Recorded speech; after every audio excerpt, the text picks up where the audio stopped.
Bueno, que seguimos aquí, queridos oyentes de Onda Corazón, que nos siguen cada martes de 7 a 8 de la tarde en nuestro diario inmobiliario, como le hemos prometido con nuestro experto en ley de la segunda oportunidad, que viene de la mano del grupo Metis Legal, cuyo director, Juan Carlos Martínez, nos ha introducido hace tan solo unos minutos los distintos servicios que puede ofrecer su firma. Sergio, ¿nos escuchas? Sí. Hola, buenas tardes, Sergio. Hola, buenas tardes. Hola, ¿qué ¿Me tal? escuchas? Sí, te escucho Sí. perfectamente. Bueno, ya Muy bien. le decía a nuestros oyentes que bueno, Sergio García es abogado desde el año 1999, que ha trabajado con importantes entidades financieras y que eres especialista en derecho concursal y de consumidores. Eh, Correcto. Te ocupas dentro de Metis Legal en el área de la ley de segunda oportunidad. A ver, empecemos desde cero. ¿Qué es la ley de la segunda oportunidad para que todos nuestros oyentes que puedan necesitar quizás de esta oportunidad que le ofrece la ley, en qué consiste? Pues esto es un procedimiento que viene de antaño, pero que no se ha puesto en práctica hasta hace muy poquito tiempo. Es un procedimiento por el cual las personas físicas pues pueden llegar a solicitar al juzgado una exoneración total de las deudas que queden después de liquidar todo su patrimonio, sus bienes y derechos que existan. Esto evidentemente pasa por diferentes fases. Hay una fase previa, extrajudicial y una fase judicial, ¿vale? Pero es un procedimiento pues que está poco usado, no lo conocen muchas personas. Sobre todo viene a arreglar la situación, por eso lo de la ley de segunda oportunidad del sobreendeudamiento, tanto en la crisis del 2016 como en esta evidentemente del COVID-19, de personas y sobre todo autónomos que se han podido sobreendeudar con muchos préstamos, con cantidades de préstamos que no pueden atender ahora mismo, y de deudas en general, con proveedores, etcétera, etcétera, y que lo que intenta es, siendo y cumpliendo una serie de requisitos, exonerar de esas deudas que no se puedan pagar con los activos, con los bienes y derechos que tenga esa persona Bueno, física. Es un en proceso principio, que Sergio, nos comentas que es que la ley no es algo nuevo de ahora. ¿De qué fecha data la ley de la segunda oportunidad? del 2015. 2015. Esto viene del derecho alemán principalmente, que fueron los grandes impulsores por el principio de del año 2000 aproximadamente, y nosotros pues vamos bastante retrasados en este asunto. De hecho, hay una directiva que se va a traspolar, se va a transgredir, a traspasar a nuestro derecho interno, en el que, bueno, pues se van a actualizar más aspectos de los que ahora mismo tenemos, ¿vale? Es una ley, como te digo, del 2015 que se ha desarrollado poco y sobre todo se ha utilizado poco, ¿vale? Principalmente se le ha informado poco al cliente. Y ahora Es se muy está útil. poniendo en primer plano de utilidad con el tema del COVID-19, imagino. Sí, sobre todo hay un tema de utilidad, por ejemplo, en las diferentes ejecuciones hipotecarias que ha habido a lo largo de estos últimos años, en muchas de ellas ha quedado deuda residual, lo que llamamos nosotros un remanente. Después de llevarse la casa al banco o un tercero, pues sigue quedando deuda pendiente para esas personas que han sido ejecutadas. Y que no ha Pues sido este es un proceso. posible recurrir a la dación en pago. Si no ha recurrido a la Sencillamente. dación en pago o ha recurrido a una dación en pago en la que han reconocido una deuda, porque Ajá. ha habido veces que se ha hecho una dación en pago, digamos, por el precio de tasación de la casa y lo que restaba, pues se ha seguido reconociendo en un préstamo personal o en algún tipo de financiación paralela que la entidad financiera le ha dado. Ha habido Pero que también después muchas daciones de pago total, no se ha pero ha habido también podido parciales. sacar a flote. Me imagino que esa familia ha Efectivamente. pensado que recurriendo con ese resto de deuda que le quedaba a un préstamo iba a poder ir sacando adelante la deuda, pero Claro, no ha claro. sido Nosotros posible. tenemos aquí en el despacho, pues, para que os podáis hacer una idea, clientes, bueno, con una estabilidad laboral buena, con unos ingresos buenos, pero que han tenido un sobreendeudamiento con muchos préstamos de pedir uno detrás de otro para intentar, bueno, pues ir atendiendo el anterior préstamo. Lo que se llama al final hacer un revolving de préstamos y llega un momento en que eso es una olla a presión y por algún lado explota, evidentemente. Es una persona con una capacidad de endeudamiento buena, con una estabilidad, pero evidentemente llega un momento en que a lo mejor los pagos mensuales pues superan a lo mejor los 1.500 euros en cuota, algo que pues es prácticamente inasumible para el 90% de la población. Bueno, pues este procedimiento es bueno para esta clase de personas, tanto particulares como autónomos. Los procedimientos son iguales, los requisitos son iguales, el procedimiento tiene una serie de diferencias en cuanto a dónde presentar la solicitud extrajudicial y a qué juzgado va después, pero en resumidas cuentas son prácticamente iguales. Vamos a empezar primero por preguntarnos, ¿quién puede solicitar la ley de la segunda oportunidad y bajo qué requisitos? Para que quede claro a nuestros oyentes. Pues la ley de segunda oportunidad la pueden presentar cualquier persona física, particular, autónomo, cualquier persona física que tenga un sobreendeudamiento, que no pueda atender ese endeudamiento, ese pago mensual en el que se ha metido, en el que se ha comprometido, y hay que cumplir una serie de requisitos. Principalmente que no se haya pedido este procedimiento en los 10 años anteriores, que no se haya rechazado un trabajo para el perfil cualitativo de la persona que lo está solicitando en los últimos 4 años, a través del CEPE, que no superen las deudas que tenga esa persona física los 5 millones de euros.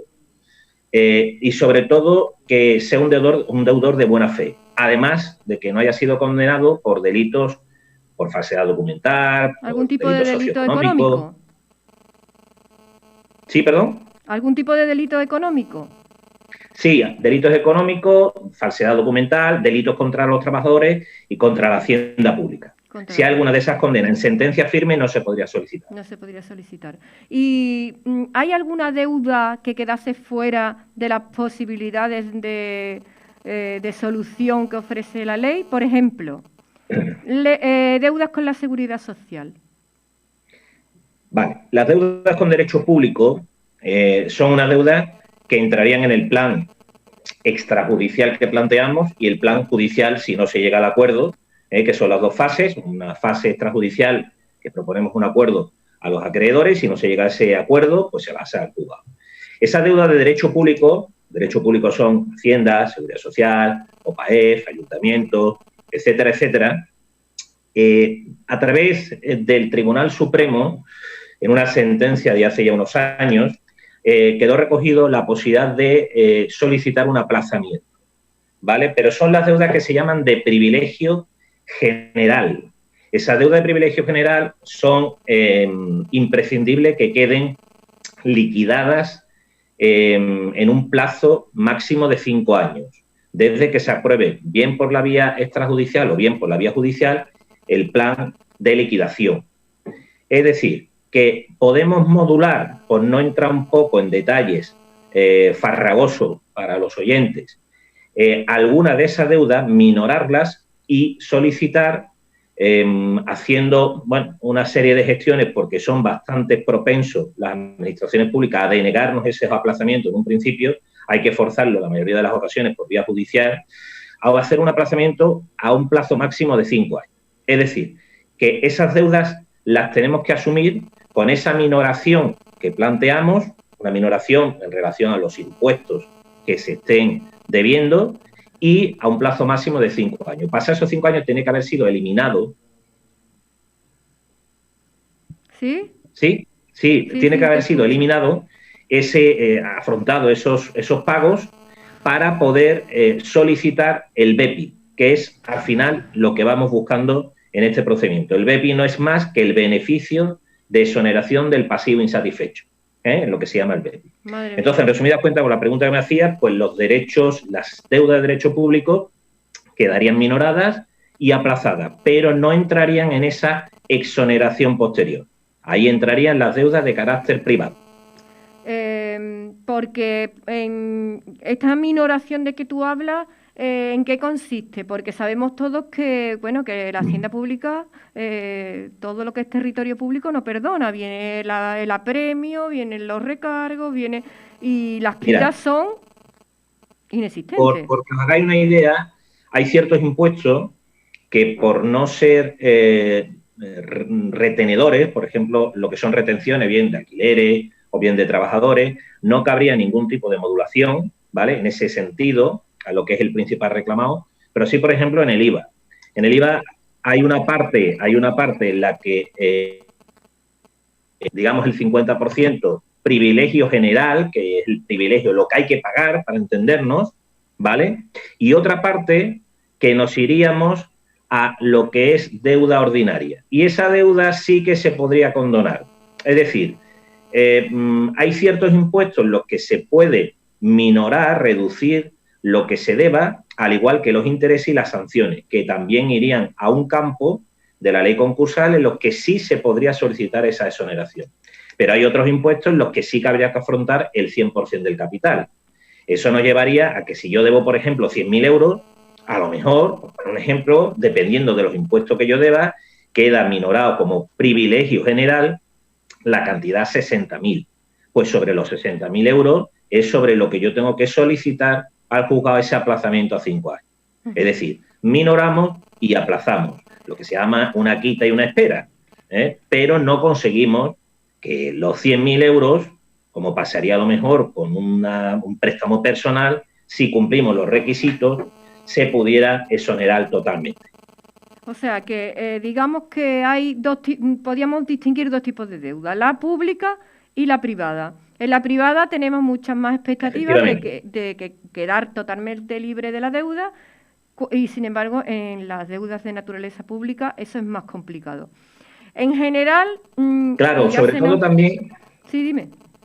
Sí, sobre todo también porque hay que afrontar esa deuda. Es decir, tenemos que tener una capacidad de generación de recursos ordinarios, mensuales, bimensuales, trimestrales, para poder afrontar esa deuda de derecho público. Es decir, yo me comprometo a pagar 60.000 euros en 5 años, oye, pues una cantidad, por poner un ejemplo, importantísima.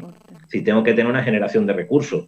Eso no es fácil encontrarlo en muchos momentos. Es decir, este es un procedimiento en los que no es que no se pueda, como os he comentado antes, no plantear operaciones con deuda de derecho público, pero es más conveniente orientarlos a clientes que tienen más deuda de derecho privado que de derecho público, más deudas particulares, digámoslo así, o llamémoslo así, que deudas de seguridad social, hacienda, PAES, ayuntamientos, etc., etc. Bueno, siempre me imagino que puede quedar el recurso, quizás a lo que nos estén escuchando, de coger, endeudarte con un préstamo privado y siempre quitar de en medio deudas públicas. ¿Puede ser un buen consejo para nuestros oyentes? Hombre, si tenemos esa capacidad, lo que ocurre es que si tenemos esa capacidad financiera para endeudarnos, no cumpliríamos el requisito de no poder afrontar nuestros pagos. No estoy hablando de cara a verte y abocado a usar la ley de la segunda oportunidad, sino como norma general, intentar no deberle nada al erario público. Claro, lo ideal es arrancar este procedimiento sin deudas al erario público, efectivamente. Es como mejor vamos a llevar este procedimiento más rápido, más limpio y además vamos a conseguir una exoneración desde el principio.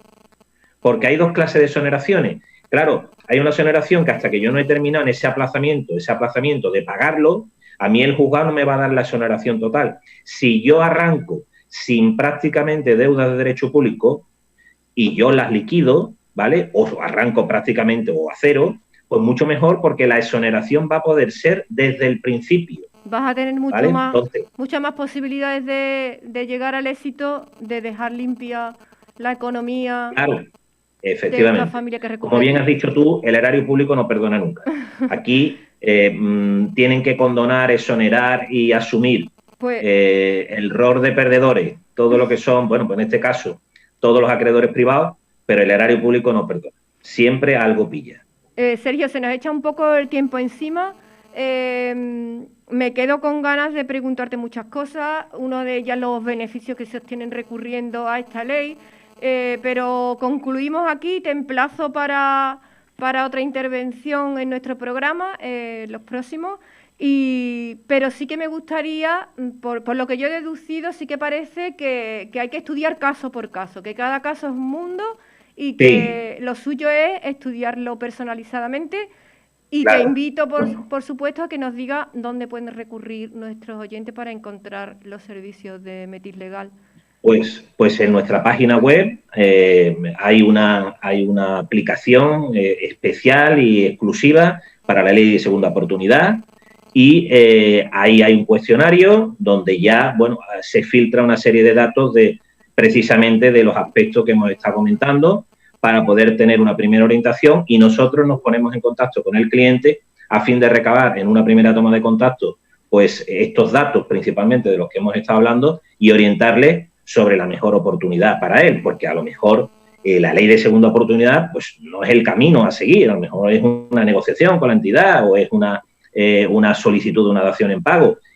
Intentamos, porque todos esos asuntos los tratamos aquí en el despacho. Entonces, intentamos orientar de la manera más provechosa, evidentemente, el camino, orientar en el camino más beneficioso para el cliente. Así que a través de nuestra página pues, pueden acceder y le atenderemos encantado.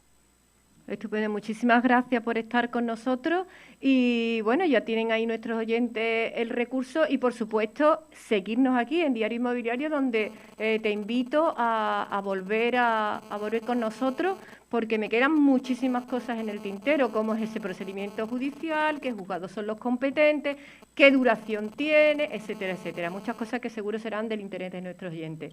Muchas gracias. Pues, cuando queráis. Muchísimas gracias por tu intervención, también a Juan Carlos Martínez, responsable de Metis Legal. Gracias a vosotros. Y bueno, estás por ahí. Y bueno, un poquito de publicidad, claro que sí. Me preguntaron por qué soñaba y les mostré el mundo. Me preguntaron por qué amaba y les respondí: porque tenía la magia de la radio dentro de mi corazón. Onda Corazón, tu pasión hecha radio.